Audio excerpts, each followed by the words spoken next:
Timun Mas. Di suatu desa, hiduplah seorang janda tua yang bernama Mbok Sarni. Ia tinggal sendirian dan merasa kesepian. Ia sangat mendambakan adanya seorang anak yang bisa menemaninya. Suatu sore, Mbok Sarni pergi ke hutan untuk mencari kayu. Di tengah jalan, Mbok Sarni bertemu dengan raksasa pemakan manusia. Ia gemetar ketakutan dan memohon raksasa untuk membiarkannya pergi.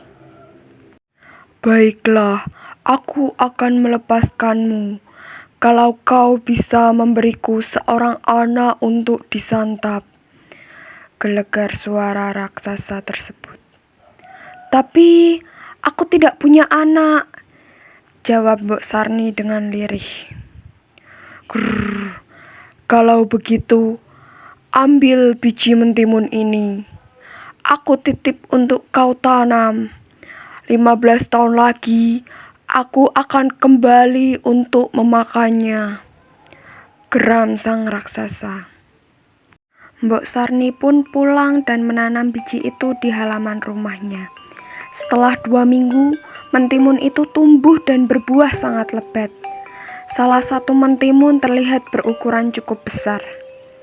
Mbok Sarni kemudian memetik dan membelahnya. Ternyata mentimun itu berisi seorang bayi yang cantik jelita. Bayi itu kemudian diberi nama Timun Mas. Walaupun bahagia mendapat seorang anak, Mbok Sarni teringat akan janjinya pada raksasa. Ia berpikir keras mencari cara agar Timun Mas tidak diambil oleh raksasa. Setelah mendengar tentang adanya petapa sakti, ia segera menyuruh Timun Mas untuk pergi meminta pertolongan. Oleh sang petapa, Timun Mas diberi 4 buah bungkusan kecil untuk ditaburkan jika ia dikejar raksasa. Benar saja, ketika saatnya tiba, raksasa datang menagih janjinya. Mbok Sarni berusaha mengulur waktu agar Timun Mas bisa kabur. Menyadari hal itu, si raksasa murka dan segera mengejar Timun Mas. Pertama, Timun Mas melemparkan kantong yang berisi biji mentimun. Sungguh ajaib, timbul ladang mentimun yang lebat buahnya.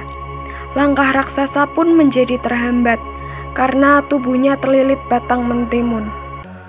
Lalu dari jarum di kantong kedua, tumbuhlah pohon-pohon bambu yang sangat tinggi dan tajam. Kemudian, garam dalam kantong ketiga mengubah hutan menjadi lautan yang luas. Namun, raksasa tetap saja berhasil terbebas dari hambatan dan terus mengejar Timun Mas. Ketakutan, Timun Mas pun melempar kantong terakhirnya yang berisi terasi. Dari situ, terbentuklah lautan lumpur yang mendidih.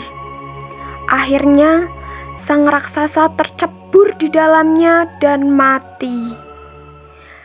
Timun Mas kembali ke rumah Mbok Sarni dengan lega. Mereka pun kini hidup berbahagia.